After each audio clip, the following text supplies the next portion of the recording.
Hey, welcome to Jack Kelly. Let's go live.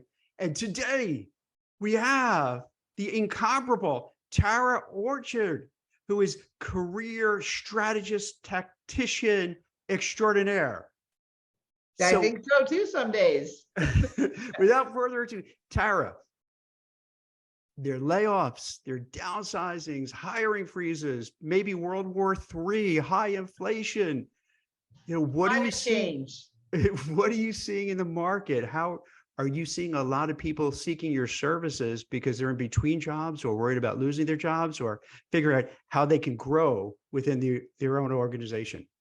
Yeah, it's absolutely interesting. I've been a career coach for a long time. Even the last big recession at the 29 to 2012. And it's interesting how these cycles go. They're always a little bit different, but it is really interesting. And we're seeing definitely some of the same kind of challenges with economics, with turnover in jobs, with opportunities in some careers, but lots of layoffs in others, and impacting perhaps more later career people. So people who are in their mid to late careers, it's difficult for them right now. So there's a lot of variables.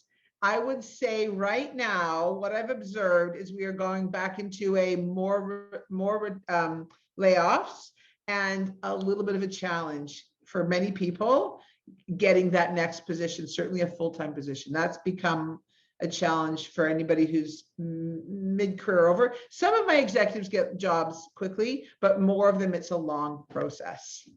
So Tara, it sounds like what you're saying is for people who are of a certain vintage, it gets a little harder to hold on to your job and find a new job. Do you think it's ageism, or is it a combination of how old they are and biases against that? But then older people tend to earn more money. Yeah. So is it also the money, or is it a combination of both? What do you see? And also, because you're in Canada, right? You're based in Canada.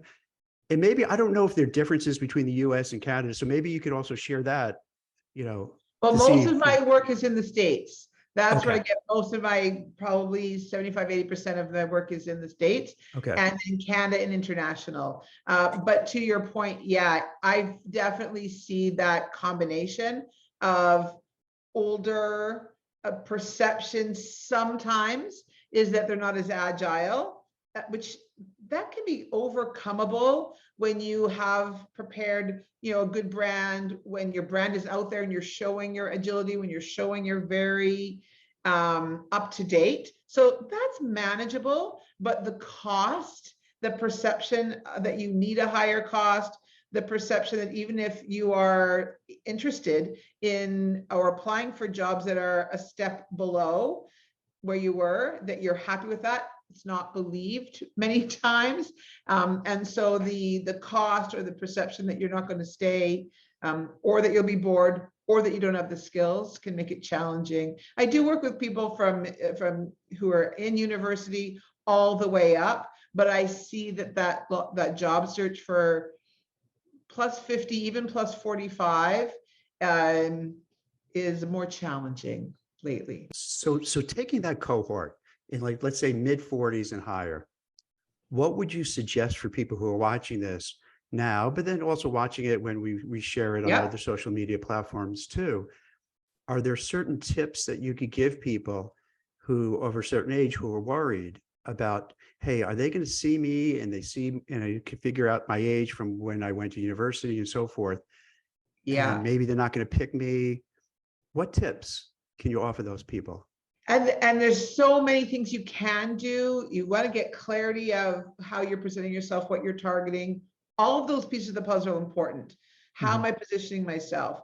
How am I selling myself? So you have to have that awareness first, and then you have to get out there and create the brand story intentionally that shows that you are up to date, that you are agile, that you are generally interested in that job. And it can be, so I have executives who they recognize that the odds are they're not going to get that same level job. Some will, some won't.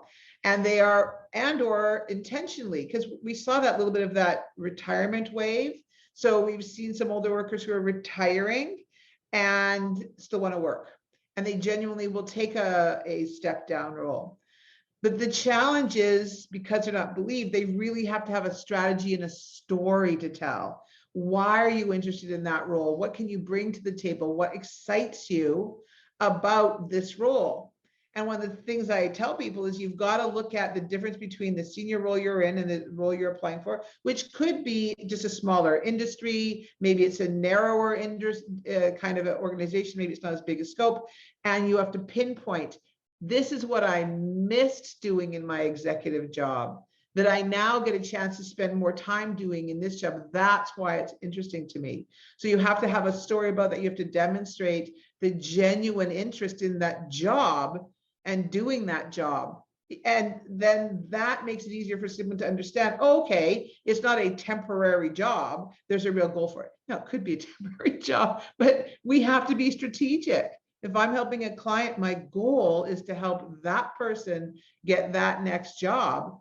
And if that means telling a good story about why you're interested in the job, even though you might say, oh, Tara, I don't know if I can afford to work in that job for more than a year, that you owe the employer loyalty in doing a good job when you're working for them, but you do not owe them your career. So if you get that job and it's great and you love it and you stay, perfect. But if it's a step down job temporarily, that's part of your strategy. Have that, get the job, do a great job, but take care of your own career at the same time. So that's a lot of great advice and a lot to unpack. So if you don't mind, maybe we could kind of take a step back and take some pieces from it. So it sounds like, in no particular order, you're saying you have to brand yourself. And by branding yourself, so let's say, and I'm seeing people even in their 30s, because of how much they're making, fall into that category. Like, hey, do I want to hire this 35-year-old who's making $200,000 when I can get someone right out of college for a fraction of that? So first is branding. So you have to show like what's your value, right? Now, don't laugh at me. You have to have great clarity of your brand and understand your market. Now, let me ask you this. This might sound not right, or politically correct. Do you think if somebody is at a certain age, they should really make an attempt to maybe, let's say if you wear glasses, to get like more current looking glasses, get a hairstyle that's more current, the clothing, even the language you use, because I have kids who are Gen Zs. I know people who are baby boomers. I'm a Gen X. So I kind of have a vibe about how different people talk, but some don't. They're in their silo. So then they come across old, even if they're not old, because they don't know what pop culture is. They don't know, what's current. So is that part of like building your brand to make sure, even if you're not interested in that stuff, to make sure that you seem relevant and current? Yeah. And I think you should be interested in that because that is where the market's going. We know the younger cohorts, the millennials, are the biggest cohort in the workforce right now. And they're being followed by the Gen Zs. Whether I understand there's lots of generational conflicts. So in addition to working with people who are looking for work, I work with people who work for employers, and the employer or they hire me to help them advance their career and grow their career. And sometimes the challenges they face, sometimes it's because they're having challenges. Their employer says you need to work with a coach. And there's many layers to that, but sometimes there is conflicts, intergenerational conflicts. So I had a client once, a very director level person, highly educated, very smart. And they got in trouble because they used the wrong pronoun. Someone complained they were using the wrong pronoun. They were using a gendered pronoun and not a non-gendered pronoun. The person didn't give it much thought. And now they are reprimanded for not using it. They didn't give it much thought. And agree or disagree, that was what was happening in that workplace.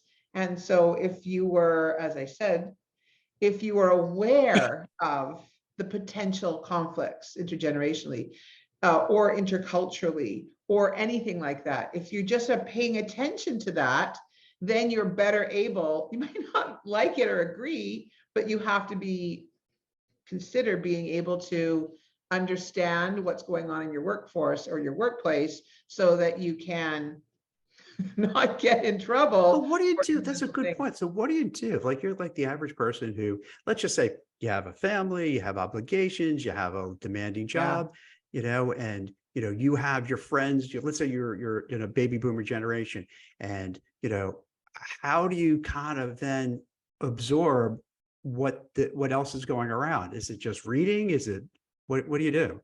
A lot of listening. Yeah, I'm into sorry, I just had a message pop up.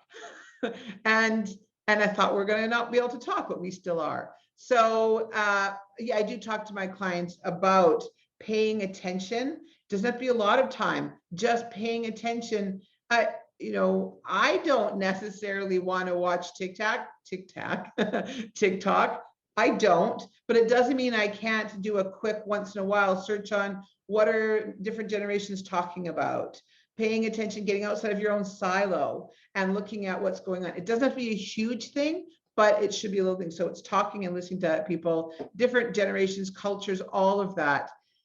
So we know the workforce is getting more blended.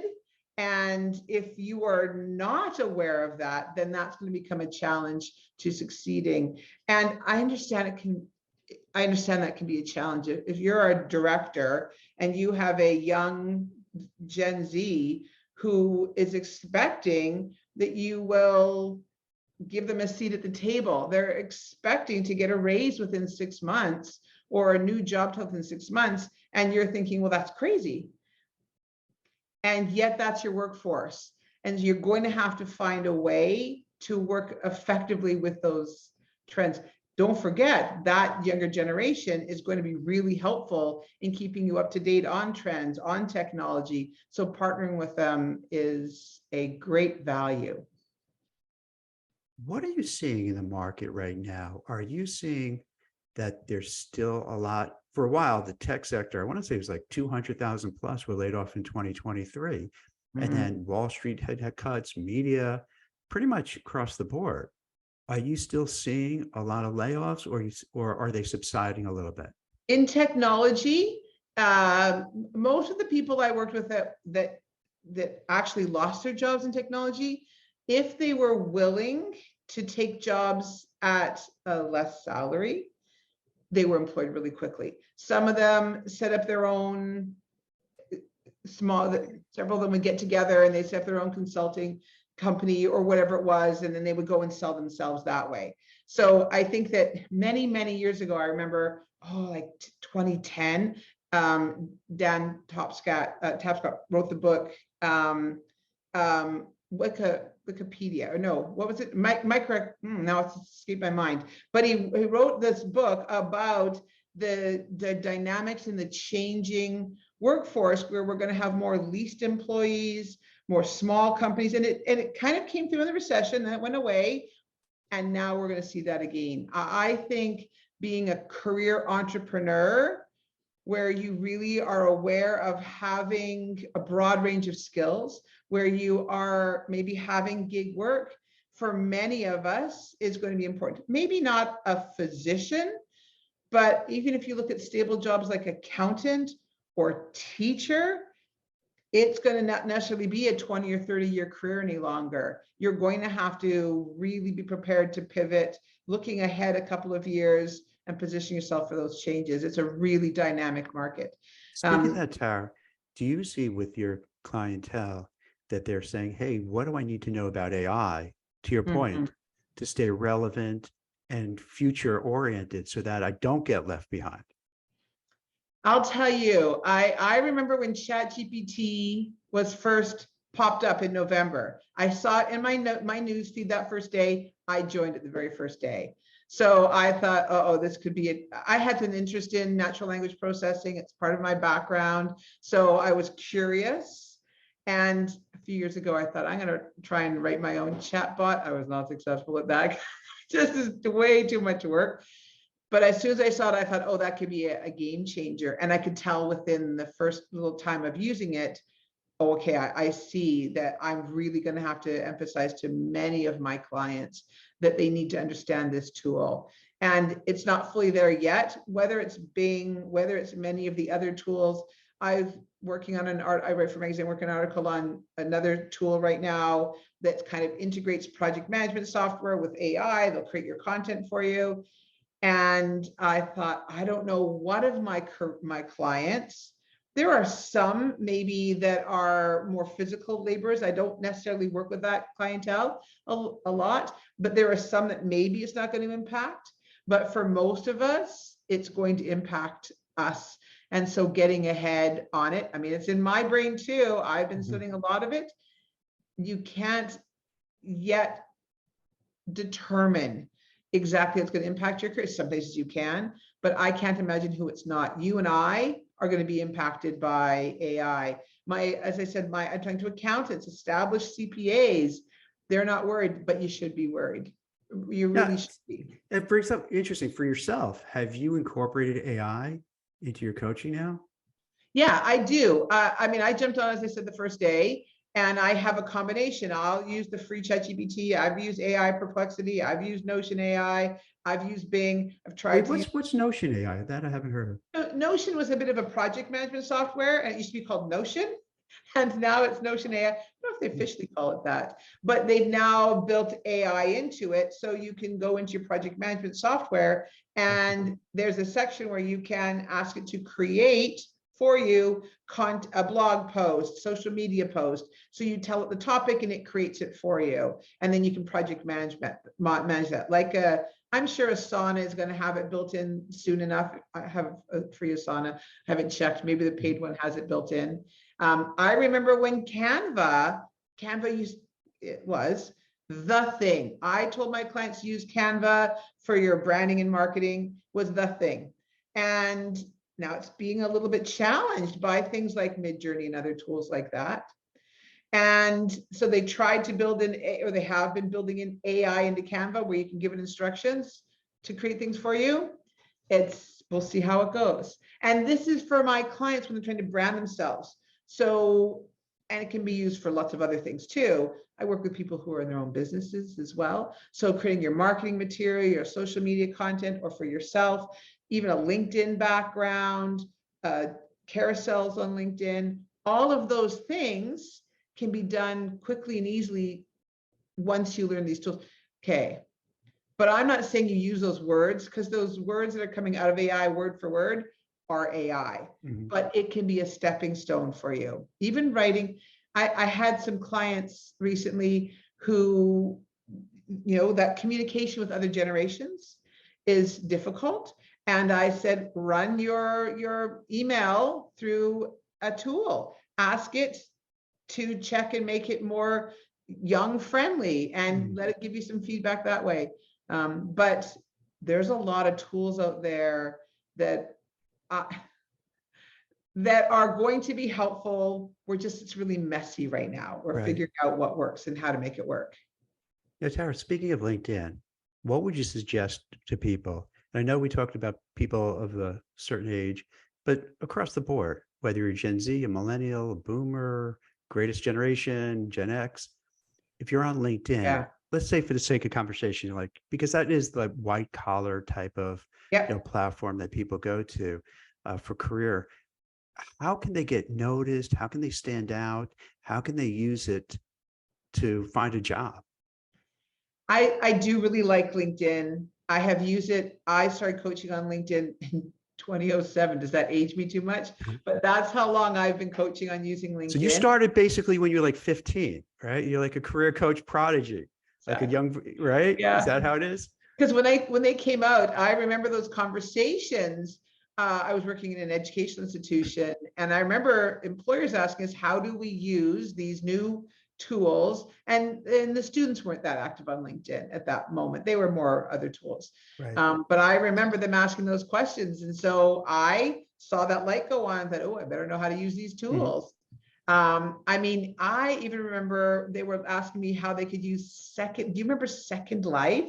I've heard of it, but I never used. Yeah. Yep. And I remember having to explore that. It was fascinating. And then we had the recession, those things became costly. Second Life for classes and all that in career fairs became costly and it went away. But we are seeing this now. There was a change and now we're seeing this trending. I think it's become a little difficult over the past 2 years when LinkedIn changed their newsfeed algorithm. It did become difficult for you as an individual to get any traction. LinkedIn is how I used to get most of my referrals. How are they finding me in Canada from Sri Lanka? How are they finding me that way? It was LinkedIn. So I've found great traction on LinkedIn, but it has become much harder in the past couple of years. So what do we do? Yeah. So like, what's like a quick tutorial for people who let's say either whether you have a job and you're just stealthily looking for another job, you're in between jobs, or maybe you just want to get some tips to grow within your organization. Like, what do you think? Oh, and that's a tip. And to that last point, that people will say, I do this all the time with clients who are in organization to gain. Sometimes they hire me, sometimes the company's paying. And I say, well, what's your brand? How are they seeing you? How do you get it out there? And sometimes the best way to get it out there isn't in your job because you're doing this job. That's how they see you. That's the image they have of you as ABC, this individual contributor, whatever it is.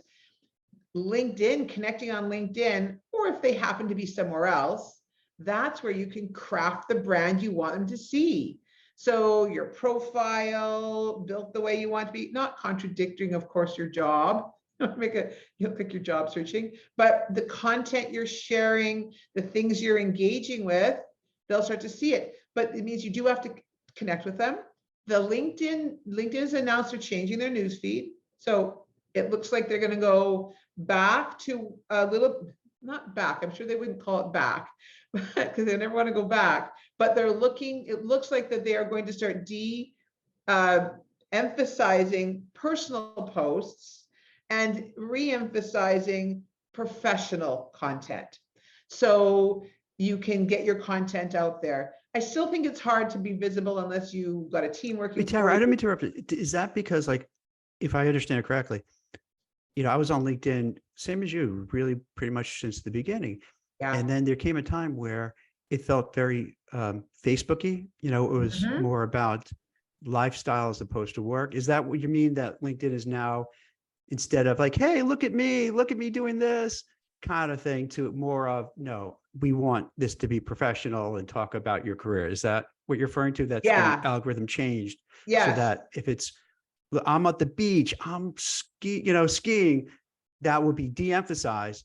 But if you're talking about like what we're talking about, that will be emphasized. Is that? That appears to be. Okay. I am very fortunate. I have a great, wonderful, knowledgeable network that I learned from on LinkedIn, because I am not a link. I don't spend my whole day on LinkedIn doing things. I'm working with coaches. And so I peek into what people are sharing. Right. And so I think it was Andy Foote, I think it's in his post that I saw recently, but there's other people too that are great, that shared a change, that was being a change that LinkedIn had posted that they were making a change on. Now, I still think it's difficult for the most of us to get a lot of traction. So what I say to clients is you have to actively engage with the people that you want to be visible with. So if it's in your workplace, a little bit, just a little bit, your manager, your coworkers, other managers, you connect with them, I say you wave. So you make sure that you engage with one of their posts now and then. Remember, LinkedIn forgets that we're connected with people if we don't interact with them frequently. So if you and I don't have any interaction for weeks, you're not seeing me as much in your news feed, you're not seeing me in notifications. But if I land on your page, you like a post, then it wakes the LinkedIn network up again. So you have to be intentional with your actions, getting in front of the people you want to be connected to. And as a job seeker, the same thing. So if there's a company and there's people at a company, you engage with their content. Remember, that also increases your findability from a recruiter's point of view. If you're connected with a company, connected with people at the company, I mean, LinkedIn's about degrees of connection, and they have a job posting and they're looking for someone, that's going to also increase your odds of being higher found in their algorithm. So there's lots of great value in having a good intentional LinkedIn strategy. So what you're saying in part is this, that the way the algorithms work, if you want to make sure you're seen and noticed, you have to connect with the people who you feel, this doesn't sound crass, but like who can help you, right? So, you want to find like-minded people who you connect with, because if you don't engage, you won't see them and then you lose your network. So you have to really make a concerted effort to first cultivate a network, build a network, but then you have to, nurture it. And you can't just take it for granted. Like you have to continually, like it's like a plant, you got to continually water it and make sure the sun is shining on it and all that kind of good stuff. Otherwise, it falls out. What with good quality. Just because I'm not talking about pods where we all just say great content. Right. It's really about authentic quality engagement, but it is strategic. So what else can you do? So so you want to cultivate your network, and then you want to stay in touch with them. You want to ditch the Facebooky kind of stuff, focus more on the professional stuff.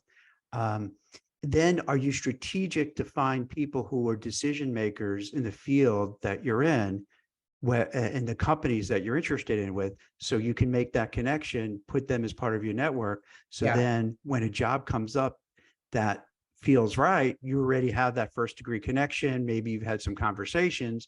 So it's a warm lead to say, hey, Tara, I saw that you just posted this job. Oh my gosh, I've been following your company and following you, and I would love to work there. Can you point me in the right direction? Is that kind of the next step too? Yeah, for me, the first step is always the clarity of what are you looking for, how you position yourself, so that clarity, and then you engage with that network with that intentionality. And it doesn't have to be overt, doesn't have to be in their face with a lot of questions. It's just being visible. Remember how the algorithm works is we don't see the content. Most people don't share content, but we don't see the content from our entire network. I have over 5,000 people in my network. I'm not seeing 5,000 people's worth of content. So how does LinkedIn decide? Some of it they promote on purpose, so they push up some content, but the rest is based on consistency of your activities, the topic of your activities, if it's interesting to those other people.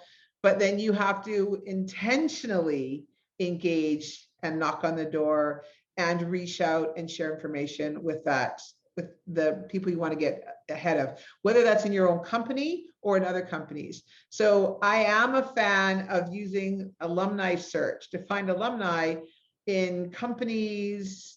Now there's steps to it. You just can't, hey, we're an alumni, can you help me get a job? There's strategy to it. There's space to it. Ideally, you connect with someone, and ideally, you let that grow for 2 or 3 months before you talk about any kind of a career. Sometimes we're desperate for a job and you can shrink it by a couple of weeks, but I don't think you knock on a door, unless it's a recruiter. You can be a little more bold with a recruiter. Right? You say, you have a job, I'm a qualified candidate. They'll be okay with that if they think you're qualified. But most people, it's taking some time. But again, the first step is, who are you? How are you showing up? What do you want to be talking about? Do you have the right network? And then, yes, it's messages, it's visibility with activities, that intentionality. And so sometimes it takes a little bit of time. If you're career pivoting, which a lot of people need to consider doing, then you want to engage with people to learn about that industry, those careers. And that's a great way to learn, show that you're interested in their knowledge, and lay the groundwork for the future. And it's not always about open jobs. Sometimes it's creating jobs. It's knocking on the door and saying, we've connected. I think I can help your organization in this way. I'd love to talk about. And it's getting there too. That's an interesting way of going about it. I haven't thought about it. So what you're saying, the last part is, let's say, you have your target group of companies you would love to work for. Maybe it's Google, Microsoft, Amazon, Apple, whatever it may be. Yep. And then they might not have a job that's open right now, but you're saying, hey, if I could find that decision maker and I cultivated that person by having an online kind of a relationship with them to say, hey, Tara, I know I don't see any jobs that are the right fit, but I really want to work there. Here's my skills, my background, my resume, my LinkedIn profile. Can you maybe share it with somebody there? Is that what you mean? Is that, because It'd that be a makes little bit sense. more, ultimately, yes, so take a little Yeah. more time to get there, but it is showing that interest, engaging, which is why I like alumni, because you have a natural built-in connection, right? We're both, I'd love to learn about, and there's steps. And so I always say there's 3 ways to get jobs, right? You can, or to find job leads. You can look for posted jobs. So that are out there, they're posted, that's great, look for those. You can cultivate your network to find jobs that are being thought of and not quite out there, or you can create your own, right? And the good thing is networking gets you all of those, but networking is important for cultivating jobs, what's going on at your company, right? And people say, oh, we're thinking of hiring for this. Now, before it gets out there, I'd love to learn more. Or you hear they're doing, I work with clients on this all the time. What are their pain points? What can you bring to the table? And that's just anybody at any level of their career. But again, those job seekers who are older in their career have a lot to bring to the table, but they try and sell everything in the kitchen sink. I can do all of these things for you. Most people aren't looking to hire someone who can do everything. That's great, but they're looking to hire someone who can solve a can we talk about that and another point you brought up? If to just circle back when you talked about job postings, I'd be curious your take on this. I've noticed with, let's say, LinkedIn Jobs and other other job boards, they'll give kind of like a counter, meaning 100 people applied, 500 people applied. And I think for job seekers, it becomes very disheartening, because when you look and you see like 300 people, no exaggeration, applied, you're crestfallen. You're like, wait a minute, what chance do I have with those 300 people? But as a recruiter who posts roles, I notice if I post a job, Tara, and let's say I get 100 responses, which happens quite often, if not more.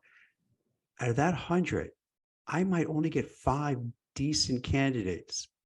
When I say decent, they're not even right. They're worth saving 100%. For the future. And maybe 2 are marginally okay. Yeah. I would say, what you think? I would say to people who are watching now that don't get discouraged if you see those numbers and like, they're not like, how am I going to stand out?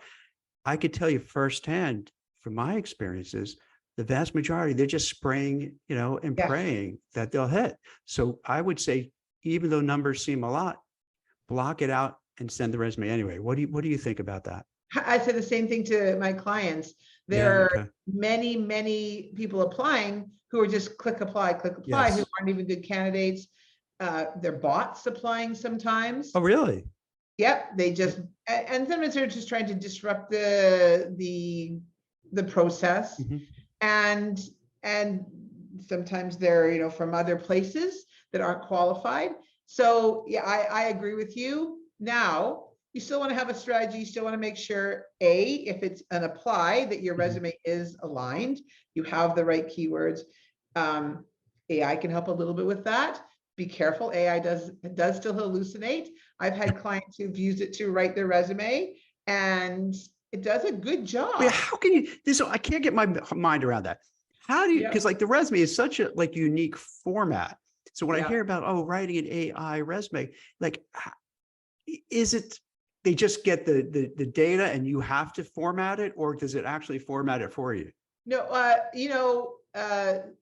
so most of it, if you're using the ChatGPT or one of those, no, it's giving you the information and you're formatting it. But there are resume tools out there that, and I won't mention any of them because I haven't checked them all out myself, but that you can put it in and it will use a template for it. So I'm not knocking those. There is a place for that for some people, but I have been practicing with those, and this is my take on it. When I first started my career, that first year, that's about the quality that I would have given you. So fairly generic, and it looked good. It's edited nice, but not great. And so, but if you can't write well, and you're looking for a job at a convenience store or something like that, then that's maybe going to be enough. So have to check it for hallucinations. So I have tried it with materials. Usually it's not an active client. It's maybe an older client's resume, a before and an after. And I put the before in to see how it compared to what I've done. And it's interesting. And I prompt it. I'm very specific in my prompts, using a CAR or PAR, problem action results format, give me bullet points and a summary. So I give it the prompt. And then I say, here's the basic information, and it gives it, and then it makes up results. If I didn't give it a result, it makes them up. And I'm thinking, I didn't give you that result. How could you claim that result? So you do have to watch it, but I think there's a place. I had someone give me an 8-page resume. That was an overwhelming amount of information. And so I had the AI look at it and say, can you see any themes here? Do you see any patterns that I can use to highlight what the person's brand is? So it helped me in that way in summarizing it. I worked with a client recently, very interesting. It's a unique situation. It was a person in a medical field they had to create for a job promotion. I tell people it was a 48-page instructions, 48 pages of instructions on what they needed to complete. And I actually had AI read the instructions after me to help me pick out the highlights. So it was helpful there, but I tried to put in some content against it and it was not helpful. I thought, no, that's not helpful. So I don't want to spend a lot of time. I think there's a place for it. I think we all have to learn AI and there's a place for it, but it's still not at this moment going to replace most of what we do.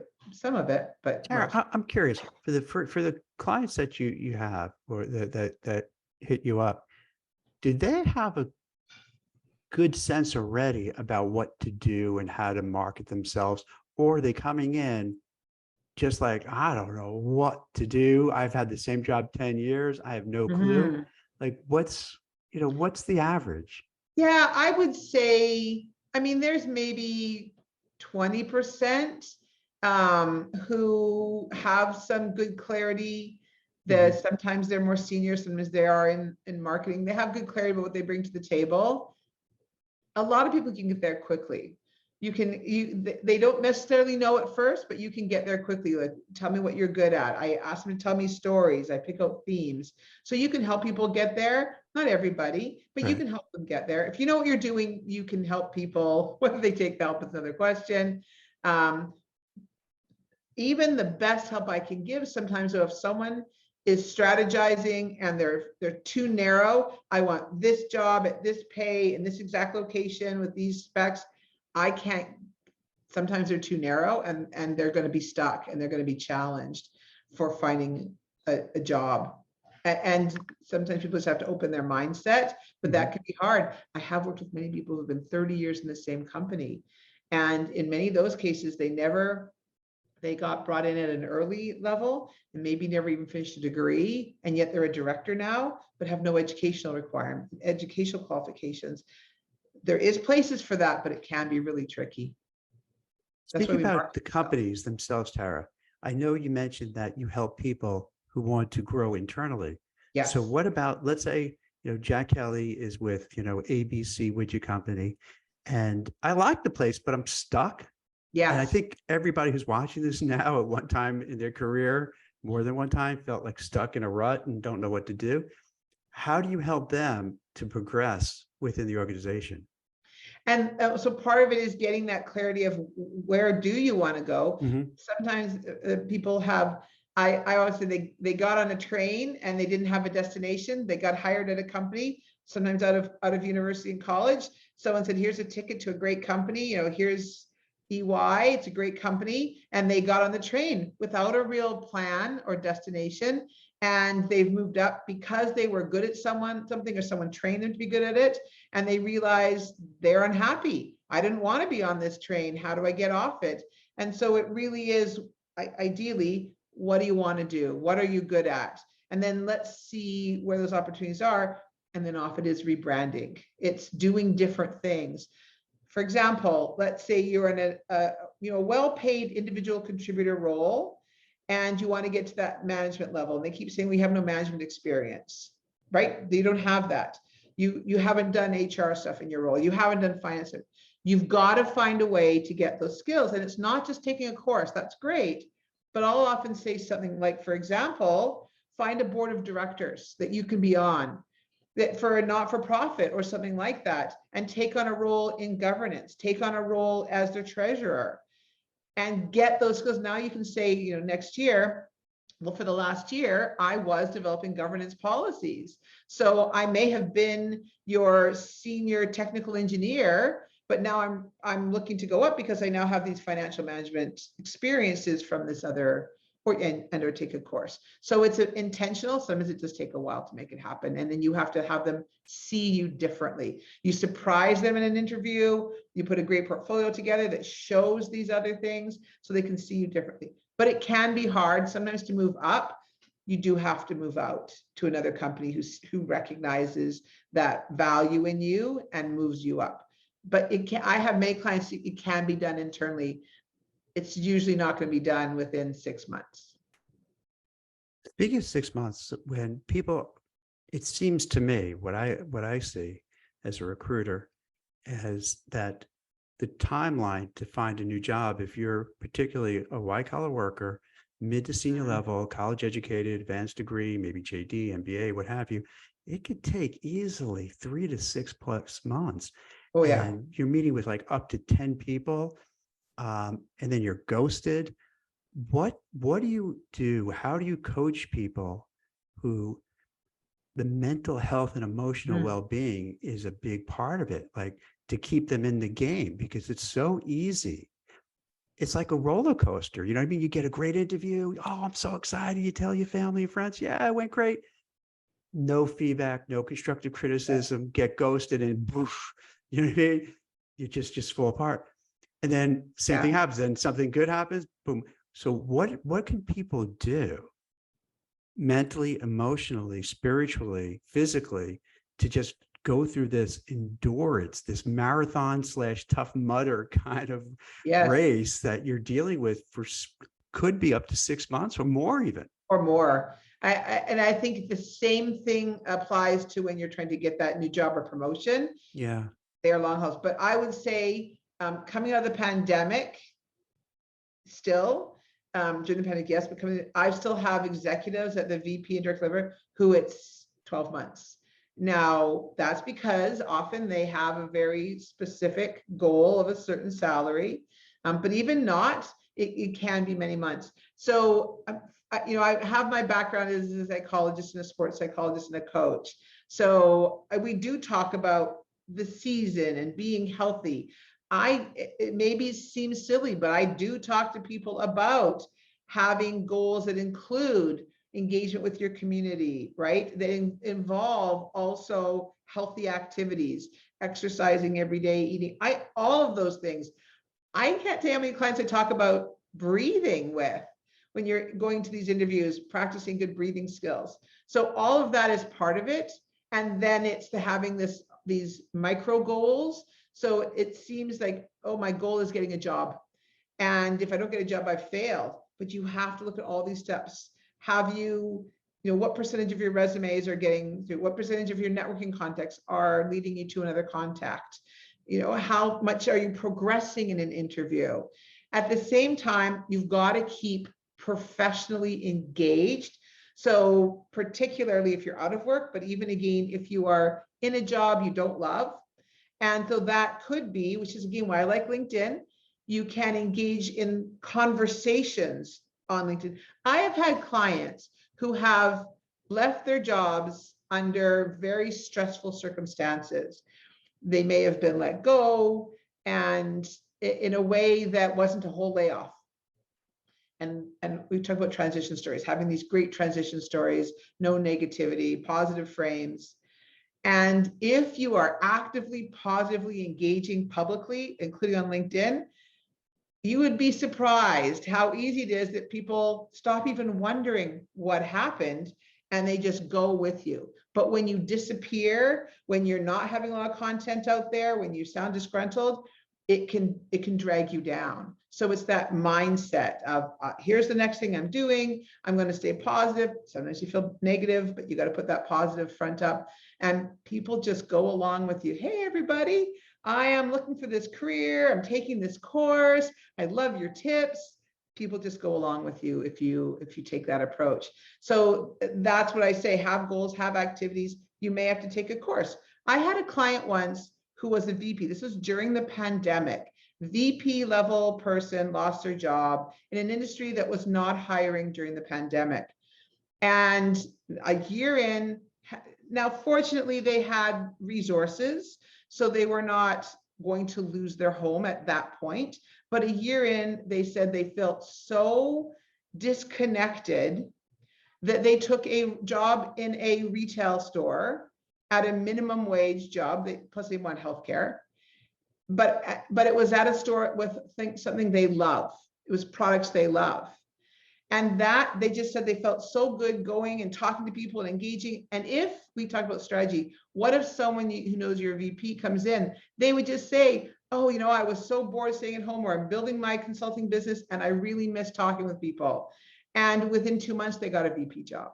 So that helped them stay positive. Not saying everybody has to go get a job at Walmart or anything like that, but doing something can really change your mental health. So that's what I would often say. I agree with you. That makes so much sense, because it's very easy to default to woe is me, the world's against me, there's a black cloud over my head. I'm just going to crawl into bed, put the covers over my head, and that's it. But you can't do that, because nothing will happen. It'll just get worse. So you have to really, like an athlete, you have to exercise, you have to eat right, you have to cut out the drinking and the drugs and the party and all that. You have to really stay mentally, emotionally, physically focused to get it through, because it's like an endurance test. It's like, you're like an athlete. You got to get through this really tough period of time with a lot of obstacles, a lot of hurdles to jump over, a lot of highs and lows. So I find people sometimes they will literally decide, I've got to do something, build a whole new garden, which is great, but it becomes an excuse. I'm gonna take, because they're not contributing to the household. I'm gonna be the one that drives everywhere and does all the shopping or whatever it is. And particularly sometimes gendered, that men didn't traditionally do that. Now they're doing it, which is great. I don't want to stop them from doing it, but they don't look for a job as a result. They don't put the time in. They don't build their network. And then it starts to shrink their world. And now it's 6 months and they haven't had a professional conversation with someone. They're going through LinkedIn, they're applying, but it's not the same. So yeah, having a strategy, you will get down. That's normal. It's how do you get back out of that? And getting help from the positive people can be hard if you've got a partner who, well-intentioned, keeps saying, why aren't you looking for a job today? Have you not looked for a job today? You have to shut them out, or bring them in and get them to help you. Show them, I give clients something that's about stages of transition, the emotions of job loss. Show them that so they can recognize that this is a natural transition process. There's so many things out there. I mean, the first thing is, we're all, humans with humans' emotions, regardless of our ages and cultures and backgrounds. We all will face challenges in building our careers and finding our next jobs. But having clarity and intentional strategy and using your network, staying positive, I say positive, proactive, watch your perceptions, they can get you to that next stage. Well, this is great. I love this, Tara. It's kind of a masterclass in what to do, what not to do as well. Is there anything I didn't ask you that you feel you'd like to share with the audience? I think that obviously, I think getting help is helpful, whether that is engaging with a career coach or connecting with knowledgeable people. I know it's always tricky, because you can find cheap help and someone can do your resume for $79, or AI does it for free. So I understand that. I understand not everybody has the means, but having a coach, having that support system.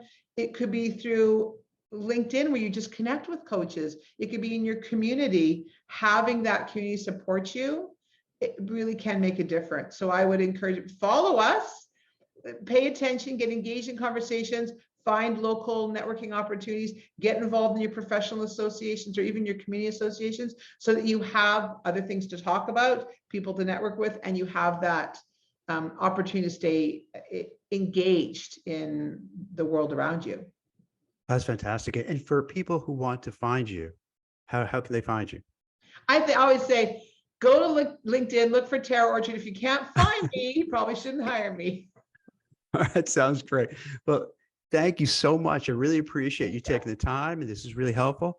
And I'll give a little shout out, for myself in terms of, so we, you and I had spoken a little while back where I mentioned to you and some other people that, I see this market, going back to the beginning of our conversation, with everything going on, with so many layoffs, downsizing, hiring freezes, worries, is there a recession? Is it going to be World War III? People need help more than ever. And as a recruiter, I was always giving advice to people, what job to take, what job not to take. Am I getting the right salary or not?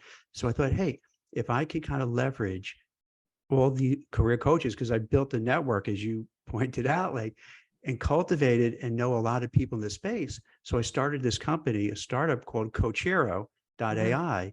And the goal is to help people and find people like, Tara and others who specialize in certain areas, who are excellent. So people who are going through a hard time could have a go-to place that they could help and learn and find someone who kind of knows their business and can help out right away. So I think this is what's going to be for a while now.